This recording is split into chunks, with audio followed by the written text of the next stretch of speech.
Okay, a total of $3,000 is invested, part at 2%, part at 4%. The annual return was $100 in interest. How much was invested each rate? So we're going to use the simple interest formula. The principal times rate is equal to the interest.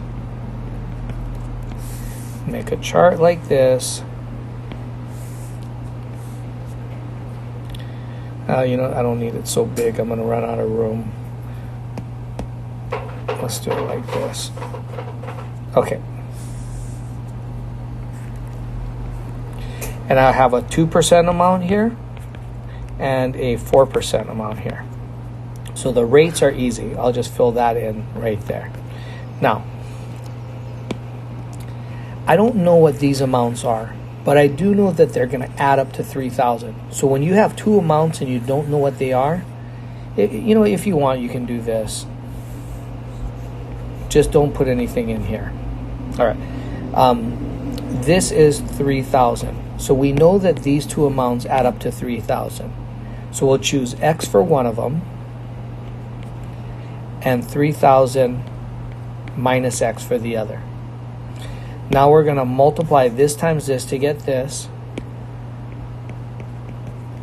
We're going to multiply this times this to get this.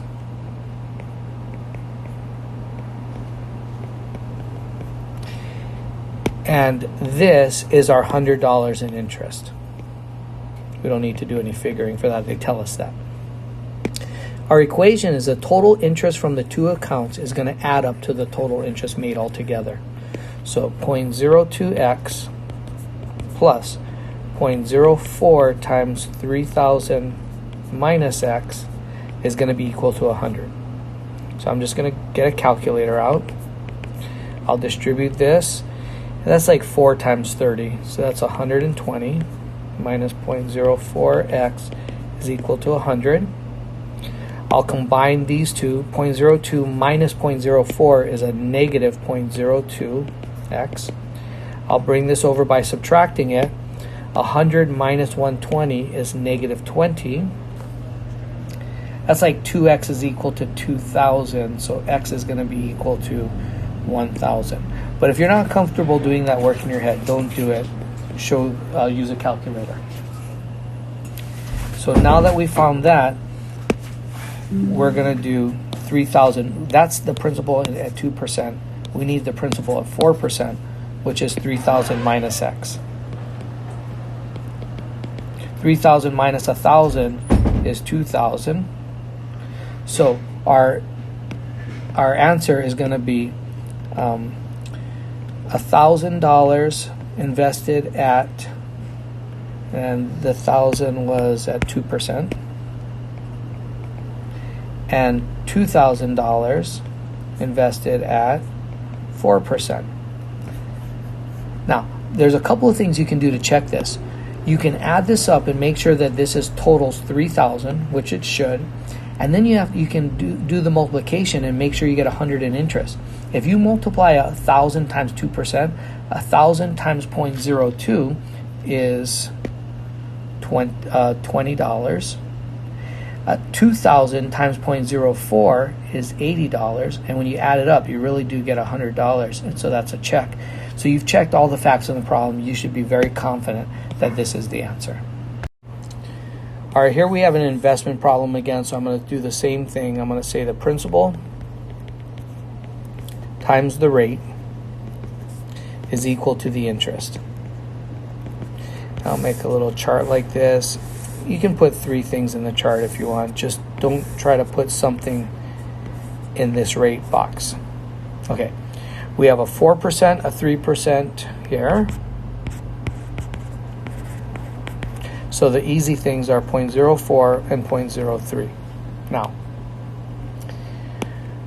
it's a total investment of 15,000. So this is 15,000. We don't know what these are, but we do know they add up to 15,000. So choose X for either one of them, but then the other one has to be 15,000 minus X. We're multiplying to get to this. So this time this is here. 0.04 X is there. We're multiplying this times this to get this. So 0.03 times 15,000 minus x is there. And this, we just put in what it tells us to, 550 in interest. So the equation is the interest from each account added up gives you the total interest. So 0.04x plus 0.03 times 15,000 minus x is equal to 550. So we have 0.04x plus, I'm going to distribute this. This is like 3 times 150, which is 450. Just use a calculator if you don't want to do that in your head. And then we have minus 0.03x equals 550. I'm going to combine 0.04 and negative 0.03, which will give me 0.01. And I'll move this over while I'm at this. 550 minus 450 is 100. Dividing by 0.01 is the same thing as multiplying by 100. So we move the decimal place twice. Again, use a calculator if you're not comfortable with that. But when you find x is equal to this, I'll put a comma in here to make it easier to read. What we found is the principal invested at 4%. If you want to find out the principal invested at 3%, we need this amount. 15,000 minus x, 15,000 minus 10,000 is 5,000. So, $10,000 invested at 4% and 5,000 invested at 3%. Now, you can check this problem to make sure it works out. The first thing you figure out is, was there a total of 15,000 invested? Well, this stuff adds up to 15,000. Next, did you make 550 in interest? Well, use a calculator and multiply 10,000 by 4.04, and you should get 400. And then multiply 5,000 times 0.03, and you're going to get 150. So you add up that interest and you get 550, which is what they told you. So now you've checked all the facts on the problem and you know it's correct. All right, this is not a full word problem. This is just a stepping stone to a word problem. The question's asking, if the speed of the boat in still water is 10 miles per hour and the river is X, when you're going upstream, you're going, the current's acting against you. You're going this way with your boat and the current's going this way. So when you're going upstream against the current, this is going to be your speed of your boat, which is they give you as 10, minus the speed of the current, which they give you as x. When you're going downstream, you're taking the speed of the boat and you're adding the speed of the current. So if the speed of the boat is 10, you add the speed of the current, which is x. All right, here again, this is not a full word problem. This is just a stepping stone. But we're going to use the formula distance equals rate times time. And the rate is 25 miles per hour and the time is y hours. So the distance that it travels is just 25y. All right, a motor scooter travels 20 miles in the same time a bike travels 8 miles. The speed of the scooter is 5 miles per hour more than the speed of the bike. Find the both speeds. So I'm going to start by saying that rate times time equals distance.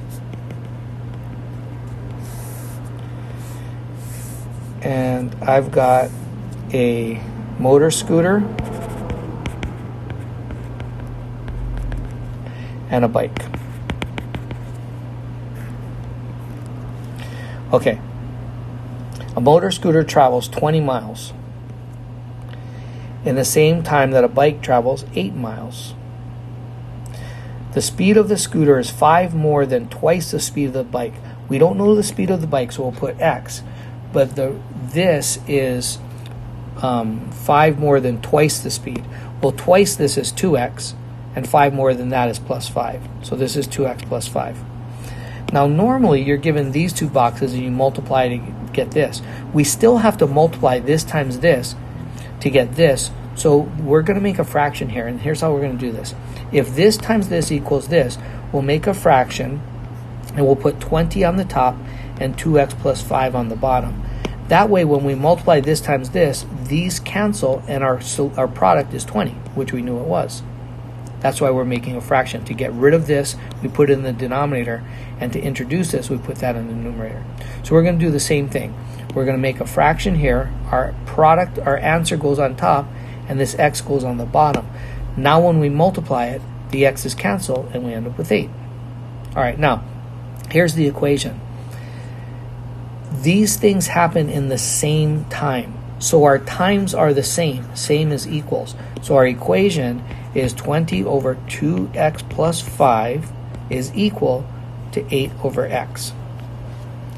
Now, in math, when you have a single fraction equals another single fraction, you can cross multiply. For example, 2 over 4 is equal to 4 over 8. Is that true? Because they're both a half. Now you can cross multiply. 2 times 8 is always going to be equal to 4 times 4. 16 is 16. That's always true. When you multiply this way, you multiply that way. That's always going to be true when you have a single fraction is equal to another single fraction. So I'm going to multiply here and get 20x. And then I'm going to multiply here and get 8 times 2x plus 5. I'll distribute this and get 16x plus 40. I'll move this over. I'm going to bring this up here to give myself more room. 20 minus 16 is 4. And I'll divide by 4 and get x is equal to 10. X equals 10 tells us the rate of the bike. We want both speeds. So the rate of the motor scooter is 2x plus 5. Well, 2 times 10 is 20, plus 5 is 25. So the bike goes 10. Now we're in miles and miles per hour. So just miles per hour. And the motor scooter goes 25 miles per hour. A train travels 150 kilometers in the same time, that's the same like the last problem, that a plane covers 400 kilometers. If the speed of the plane is 20 kilometers per hour less than 3 times the speed of the train, find both speeds. So let's start with rate times time equals distance.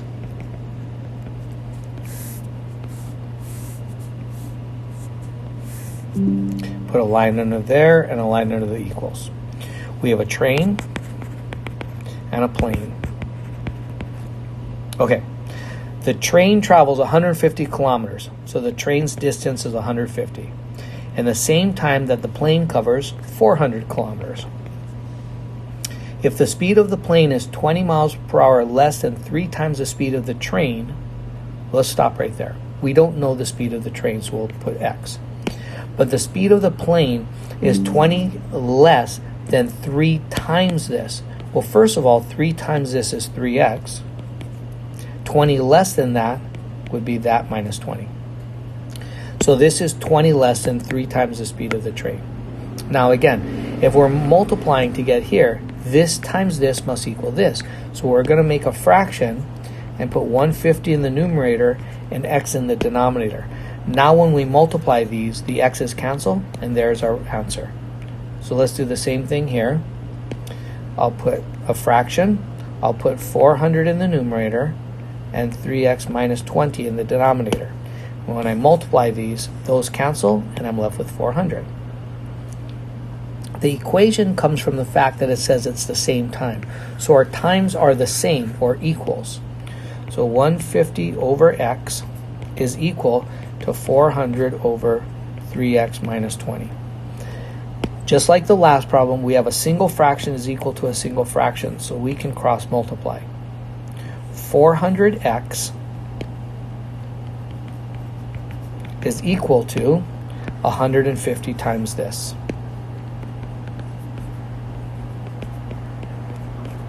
So 400x is equal to I'll distribute this and get 450x minus, let's see, 2 times 150 is 300, so this will be 3,000. I'm going to bring this up here, give myself more room. I'll bring this over here. 400 minus 450 is a negative 50. So x is equal to, that's 5 into 300, so this is 60. Now, what did we just figure out? We figured out the rate of the train. We want the rate of speed. We want both of those. So the plane is 3 times this minus 60. Well, minus 20. 3 times 60 is 180. 180 minus 20 is 160. So the train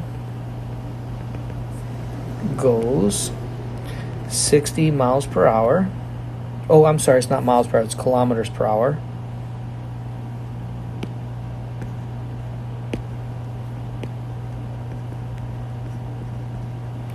And the plane goes 160 kilometers per hour. And that's it.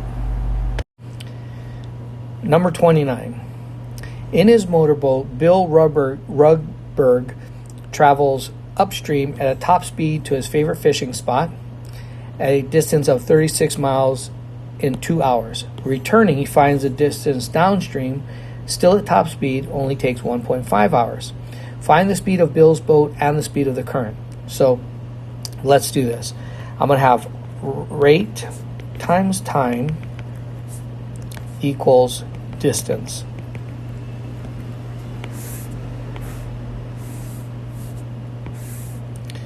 We're going upstream and downstream. I'm going to ignore this. I'm going to use my own variables. I'm going to use R for the rate of the boat and C for the rate of the current, so that it's easy for me to look at the variable and understand what that variable represents, rather than arbitrary values like X and Y. So when you're going upstream, you take the speed of the boat and you subtract the speed of the current because it's working against you. When you go downstream, you take the rate of the boat and you add the speed of the current because it's working with you. Now, it says that when he went upstream, he went 36 miles in 2 hours. So this was 2 and this is 36. Going downstream, he took only 1.5 hours. But this is still 36, because if you start somewhere and you get there and then you turn around and you go back to the starting point, this distance on the way out has got to be the same as the distance on the way back. So this is still 36, even though they didn't tell you that in the second part. Now my equations are going to be this times this is equal to this. So 2 times R minus C is equal to 36, and 1.5 times R plus C is equal to 36. We could distribute this, but it makes more work. Instead, I'm going to take this equation and divide each side by 2. When I divide the left by 2, I'm left with R minus C. When I divide the right by 2, we get 18. I'm going to do the same thing on the bottom. I'm going to divide by 1.5 so that I get rid of this. When I divide the left by 1.5, I get R plus C. When I divide the right by R plus 5, let me just make sure I don't make a mistake. So 36 divided by 1.5 is 24. Oops. The reason you do that is because I knew that I was going to use elimination. And this makes elimination super easy because now I have an equal but opposite variable. So now I can just add these two equations together. 1R plus 1R is 2R. Oops, what did I just do? 1R plus 1R is 2R. 18 plus 24 is 32, 42. So R is equal to 21. Then I'm going to take that and I can plug that in here, here, here, or here. I think it's easiest to plug it in, like, say, here. So if I plug it in here, I have 21 which is R, plus C is 24. So C must be equal to 24 minus 21 is 3. So the boat goes 24 miles per hour. The current is 3 miles per hour. I'm going to do the same thing with this problem. This is a rate times time equals distance problem. So I'm going to start with that.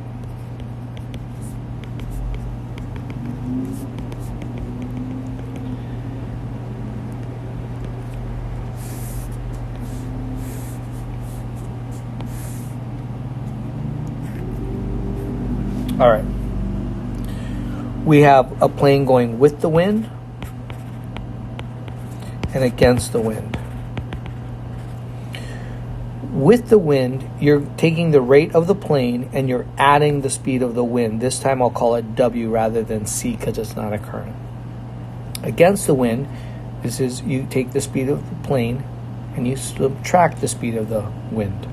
All right, now let's read the question. It says traveling for 3 hours into it, that's against the wind. So this is going to be a 3. A plane flies 1650 miles. So that distance is 1650. The pilot determines that flying with the wind for 2 hours, he goes 1300 miles. So again, rate times time is equal to distance. So we multiply these two together to get this. So that's the first equation. 2 times R plus W is equal to 1300. We multiply these two together to get this. That's the second equation. Now you could distribute this, but you're going to create a lot of unnecessary work for yourself if you do. We want to use elimination, so we want to just get rid of those. So on the top equation, I'm going to divide by 2. When I divide the left by 2, I get rid of the 2. And when I divide the right by 2, we get 650. The bottom equation, I'm going to divide by 3. Divide by 3 and we'll get R minus W here. And 1650 divided by 3 is 550. So now we have an equal but opposite W, and we can just add these together to eliminate the W's. So we add these two equations. 1R plus 1R is 2R. And this adds up to 1200. Dividing by 2, we get R is equal to 600. We just found the rate of the plane. We can take this and plug it back in here, here, here, or here. These are harder than they need to be. I think it's easiest to plug it in somewhere like here. So if I plug it in here, R is 600 plus W equals 650. So W must be equal to 650 minus 600, which is 50. So the plane goes 650 miles per hour with the wind. Let me undo the. And the wind is 50 miles per hour. Oops, what am I doing? That's not true. What did I just do? The plane goes 650 miles per hour, not with the wind, without any wind. Sorry about that. And the wind is 50 miles per hour. Okay. Number 31 says, how many pounds of candy that sells for this amount per pound must be mixed with candy that sells for this amount per pound to obtain a mixture, a 9-pound mixture that sells for $96 per pound. So I'm going to start with an equation. The number of pounds times, that's a B, the price per pound is equal to the total cost. Think about that equation for a moment. Make sure that makes sense to you.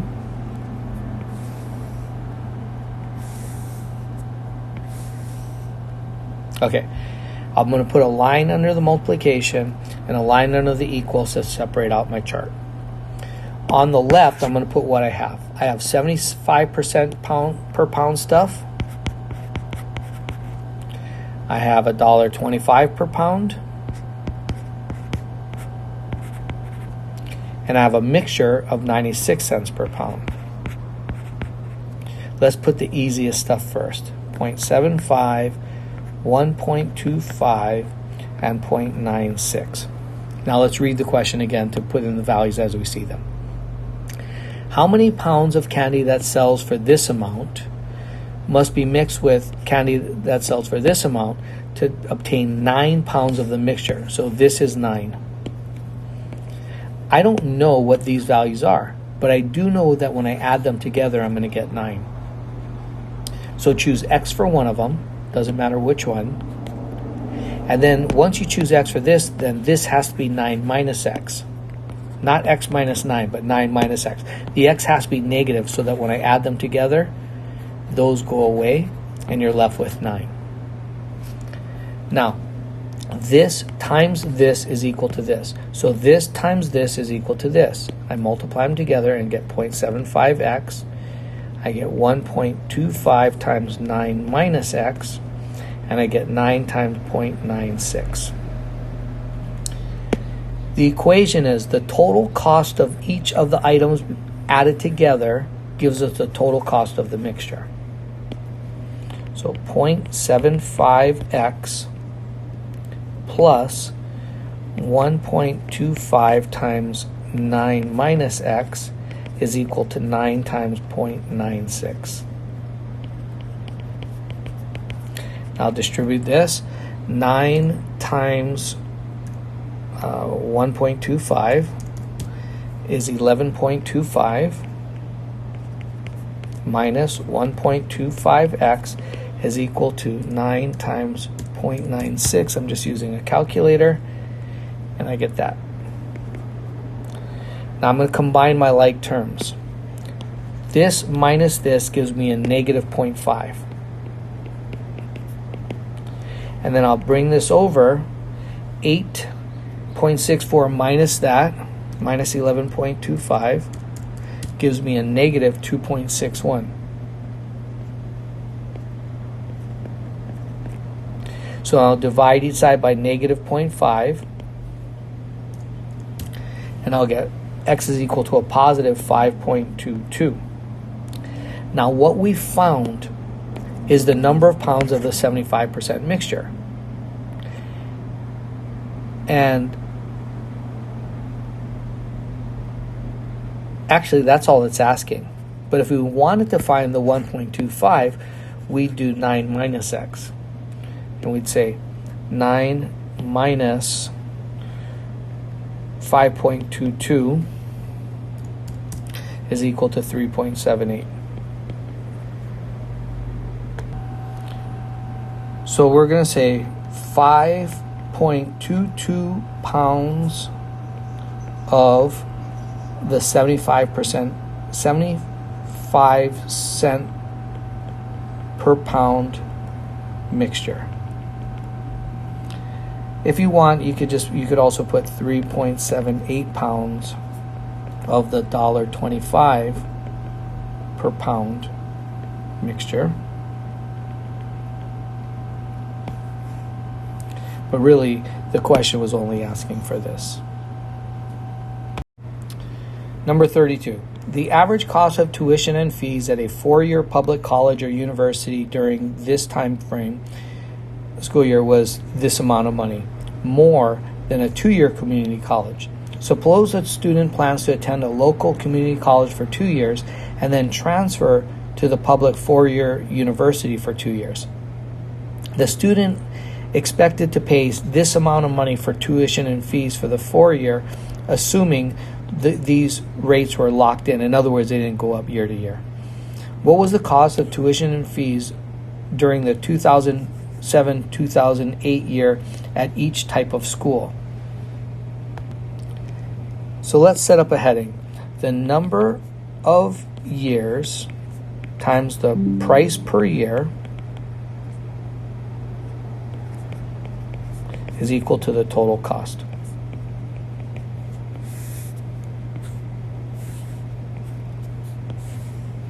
We have a 2-year college and a 4-year university. Okay. Now, the number of years is 2 for both of them. It told us they're going to go for 2 years at this and 2 years at that. And we don't know the price per year for these, but we do know that the 4-year is this amount more than this. So this is going to be X, and this is going to be X plus 3824. And we'll multiply. This will be 2X. And this will be 2 times X plus 3824. And the total cost, I'll just put that down there. The total cost for everything is 17,092. So our equation is add up these and we'll get to that. So 2X plus 2 parentheses X plus 3824 must be 17,092.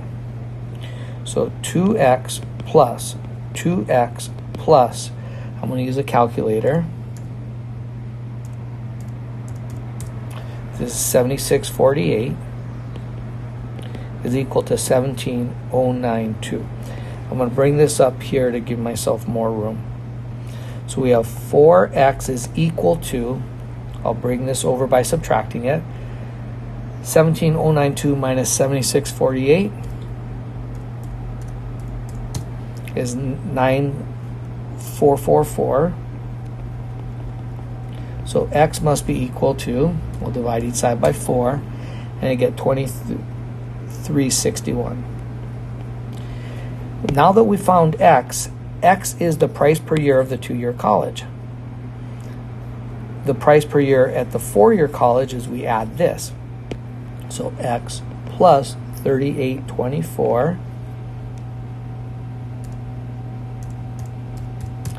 we get 6185. Oops, what did I just do? So 2361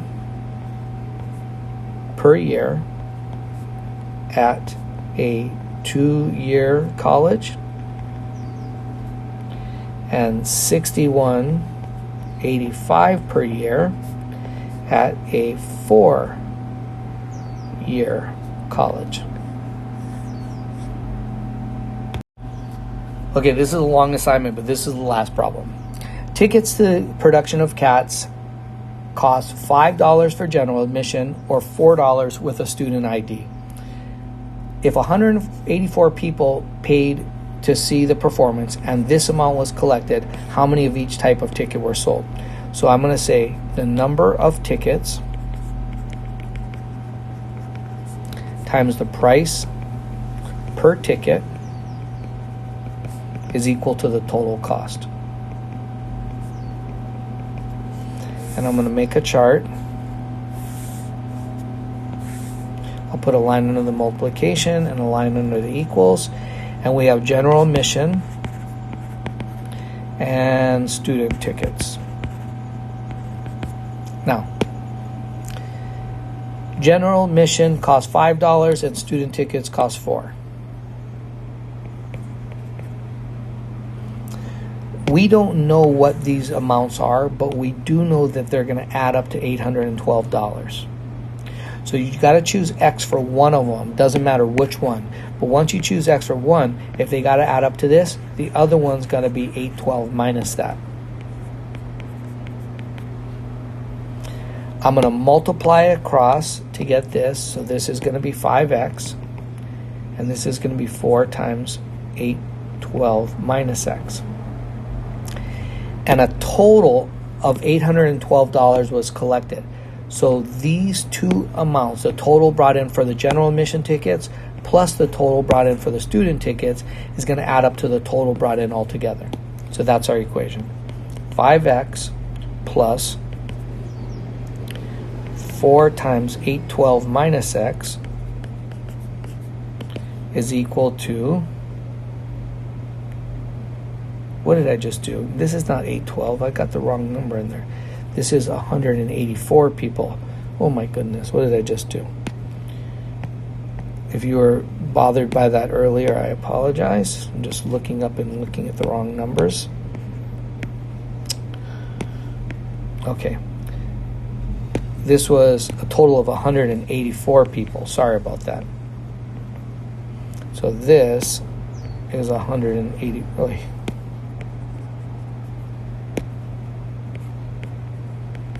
Okay. This is 812.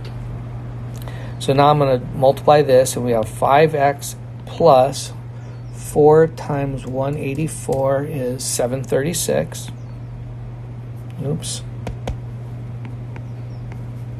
Minus 4x is equal to 812. I'm going to combine my like terms. 5 minus 4 is 1x is equal to, and I'll move this over, 812 minus that is 76. Now that we found that, what we found is the number of general admission tickets.